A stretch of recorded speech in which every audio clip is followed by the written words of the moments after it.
Morning, नमस्कार। आप देख रहे हैं द न्यूज पोस्ट और मैं हूँ आपके साथ सुहाना। वक्त हो चला है झारखंड की बड़ी और महत्वपूर्ण खबरों से तेजी से अपडेट करने का। लेकिन इससे पहले अगर आपने द न्यूज पोस्ट को सब्सक्राइब नहीं किया है तो सबसे पहले इस चैनल को सब्सक्राइब करें और बेल आइकन पर क्लिक करें ताकि आपको मिलती रहे बड़ी खबरें सबसे पहले। तो चलिए बिना देरी किए शुरू करते हैं आज के मुख्य समाचार से। झारखंड एकेडमिक काउंसिल की ओर से इंटर साइंस और कॉमर्स स्ट्रीम का रिजल्ट जारी कर दिया गया। इसमें छात्रों ने बेहतरीन प्रदर्शन किया। साइंस का रिजल्ट जहां 79.26% वहीं कॉमर्स का 91.2% रहा। साइंस में टोटल 98,634 छात्र थे, जिनमें से 78,186 परीक्षा में शामिल हुए। इस साल के साइंस का रिजल्ट पिछले साल से 7% बेहतर रहा। वहीं कॉमर्स में कुल 22,066 छात्र थे, जिनमें से 20,285 पास हुए। दोनों स्ट्रीम में लातेहार जिले का रिजल्ट सबसे बेहतर रहा है। साइंस और कॉमर्स में लड़कियों का प्रदर्शन लड़कों से बेहतर रहा। साइंस में 80.53% लड़कियां सफल हुई है, जबकि लड़कों का रिजल्ट 48.43% रहा। वहीं कॉमर्स में 95% लड़कियां सफल रही, जबकि लड़कों का रिजल्ट 86% रहा। झारखंड बोर्ड 12वीं साइंस स्ट्रीम में धनबाद जिले की गोविंदपुर अंकिता दत्ता को रैंक 1 प्राप्त हुआ है। उन्हें 477 अंक प्राप्त हुए हैं। वहीं कॉमर्स में चाईबासा की रहने वाली रेशमी कुमारी ने टॉप किया है। झारखंड एकेडमिक काउंसिल के चेयरमैन डॉक्टर नटवा हासदा ने बताया कि जल्द ही आर्ट्स का भी रिजल्ट जारी किया जाएगा। झारखंड एकेडमिक काउंसिल ने कक्षा 12वीं का रिजल्ट जारी कर दिया है। इधर साइंस स्ट्रीम में धनबाद के गोविंदपुर की अंकिता दत्ता ने 500 में 477 अंक प्राप्त कर राज्य में टॉपर बनी है। अंकिता के पिता बिजली मिस्त्री का काम करते हैं, लेकिन बावजूद इसके अपनी मेहनत की बदौलत उसने आगे जेईई की तैयारी करने का निर्णय लिया है। अंकिता ने बताया कि उनका लक्ष्य इंजीनियर बनना चाहती है। उसने बताया कि परीक्षा की तैयारी के दौरान यूट्यूब की भी मदद ली।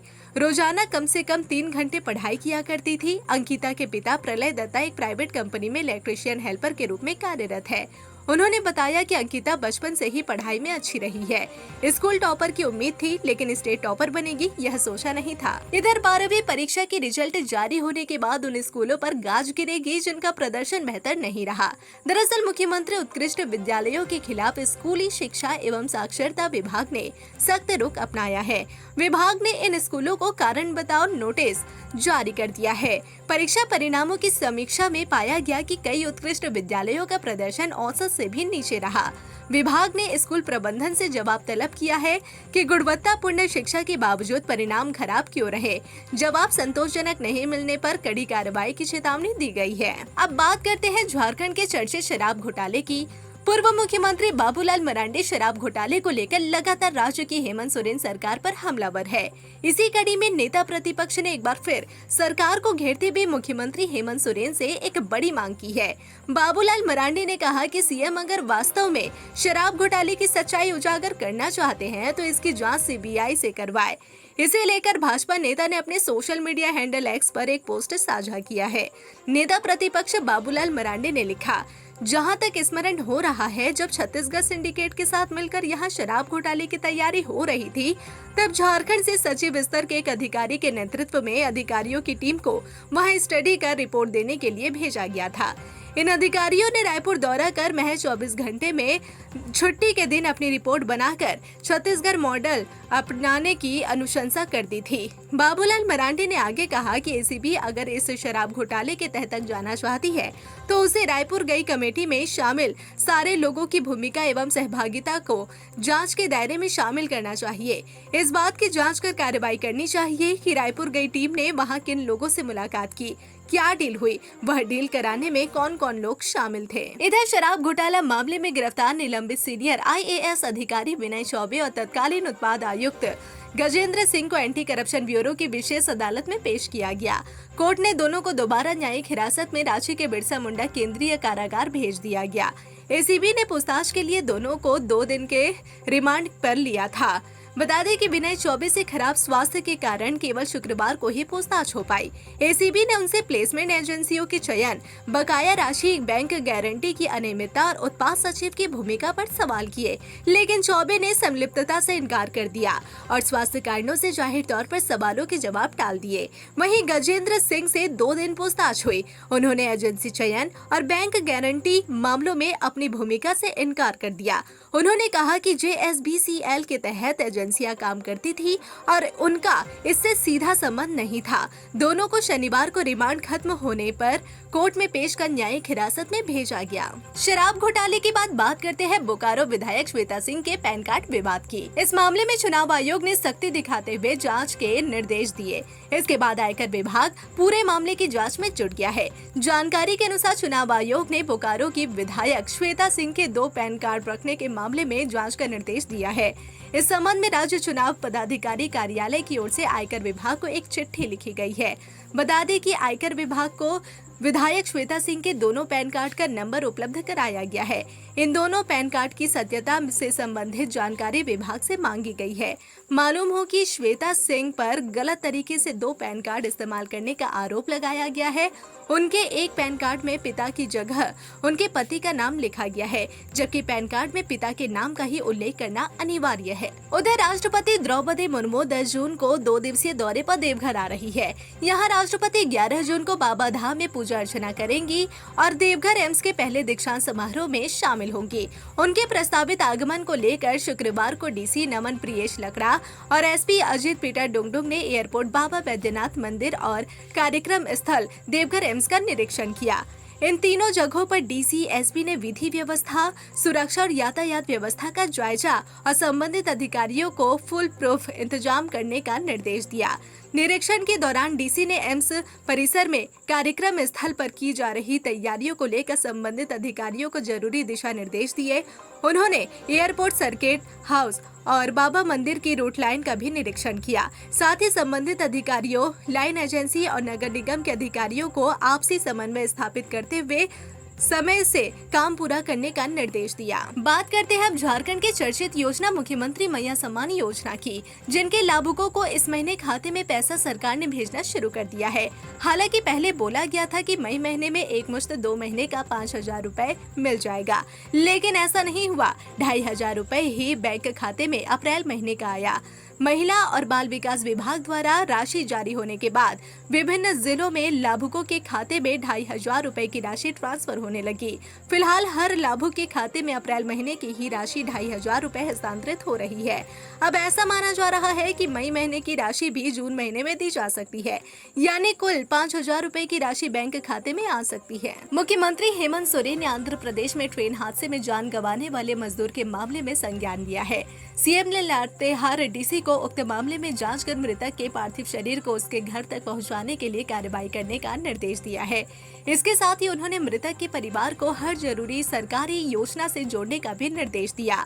इसके अलावा सीएम ने गोड्डा विधायक संजय प्रसाद यादव से भी इस मामले पर ध्यान देने के लिए बोला है। गौरतलब है कि झारखंड के आदिम जनजाति समुदाय के 30 वर्षीय कुशल ब्रिजिया की आंध्र प्रदेश में ट्रेन से गिरकर मौत हो गई थी।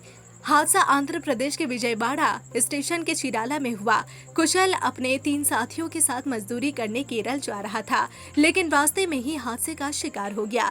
मृतक लातेहार जिले के महुआटांड प्रखंड के दौना गांव का रहने वाला है। आर्थिक रूप से अक्षम होने के कारण कुशल का परिवार उसका शव वापस लाने में असमर्थ है। ऐसे में मुख्यमंत्री हेमंत सोरेन ने मृतक का शव वापस लाने में परिजनों की सहायता करने का निर्देश दिया है। इधर दक्षिण पूर्व रेलवे के आद्रा मंडल के अंतर्गत सुदामडीह भौरा रेलखंड के लेवल क्रॉसिंग संख्या AM22 के स्थान पर LHS NHS के लॉन्चिंग कार्य के लिए 3 जून को मेगा ब्लॉक किया जाएगा। यह ब्लॉक सुबह 9 बजे से शाम 5 बजे तक 8 घंटे के लिए लिया जाएगा।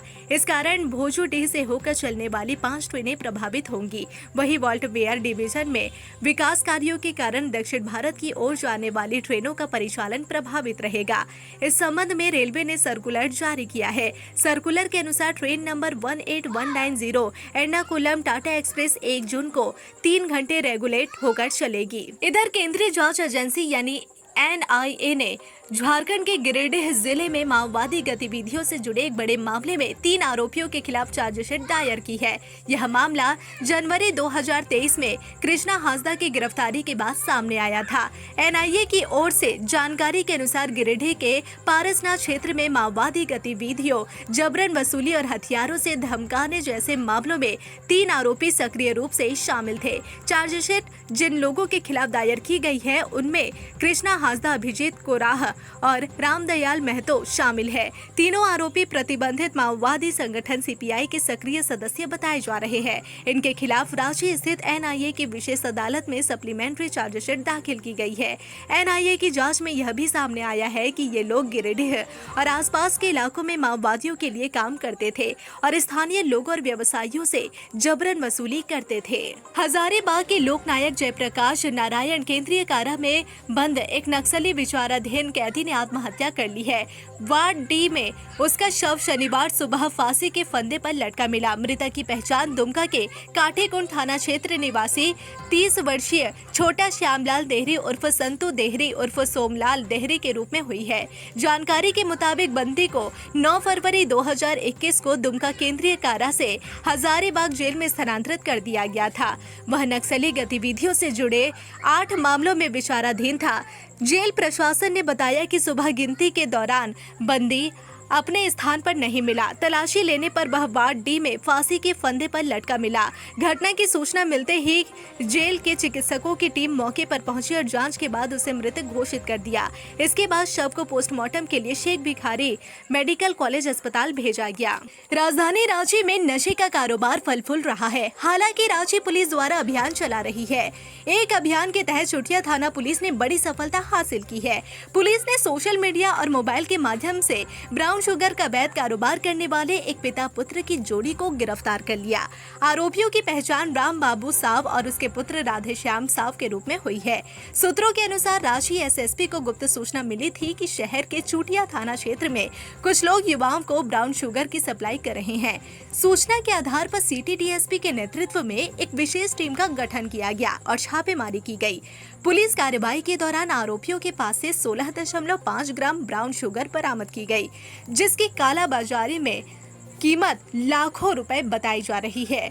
पुलिस की प्रारंभिक जांच में सामने आया है कि आरोपी लंबे समय से इस अवैध धंधे में संलिप्त थे और सोशल मीडिया प्लेटफॉर्म्स के जरिए ग्राहकों से संपर्क कर डिलीवरी करते थे। खासकर युवा वर्ग को निशाना बनाकर नशे की लत लगाने का प्रयास किया जा रहा था। इधर नशे का कारोबार गिरिडीह जिले के बागोदा थाना इलाके में हो रही थी।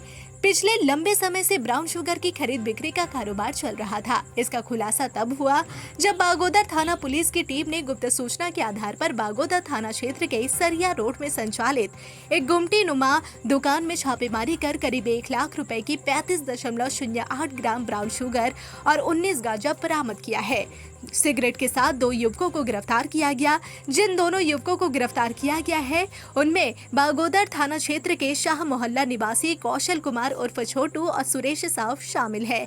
उक्त आशय की जानकारी सरिया बागोदर के एसडीपीओ धनंजय कुमार राम ने प्रेस वार्ता कर दी है। सरायकेला में अपराध नियंत्रण और अपराधियों पर निगरानी रखने के लिए पुलिस अधीक्षक मुकेश कुमार लोनायत के नेतृत्व में अपराधियों, वारंटियों की गिरफ्तारी और आरोप पत्रित अपराधियों के सत्यापन के लिए विशेष अभियान चलाया गया।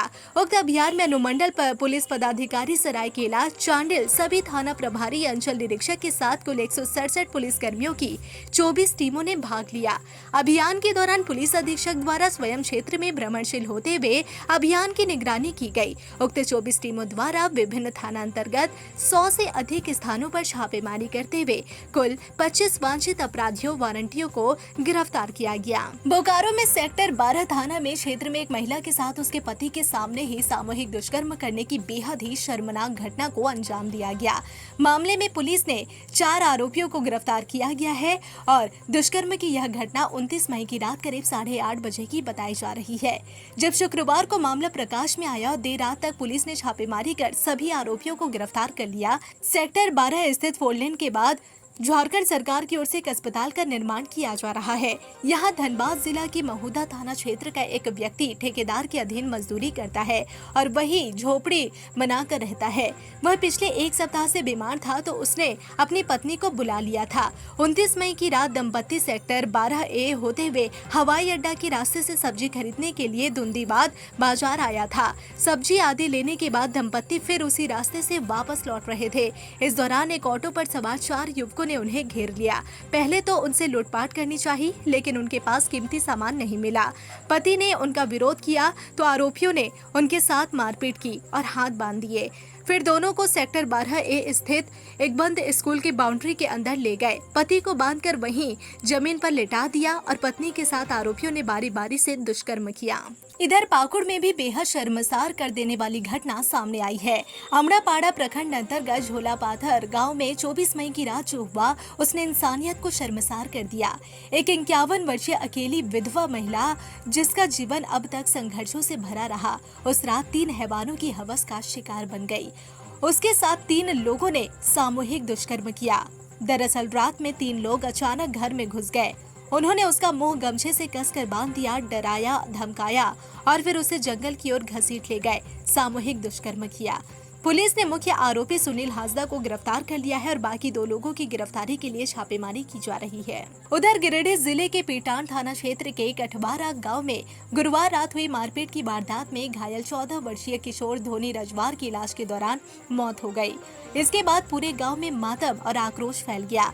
गुस्साए ग्रामीणों ने हत्या के आरोपी 32 वर्षीय मिथिलेश तिवारी को एक ऑटो से भागते वक्त पकड़ लिया और जमकर धुनाई करने के बाद पुलिस के हवाले कर दिया। जानकारी के अनुसार मृतक धोनी रजवार गांव के लखन रजवार का इकलौता पुत्र था। लखन की पहले ही मृत्यु हो चुकी थी।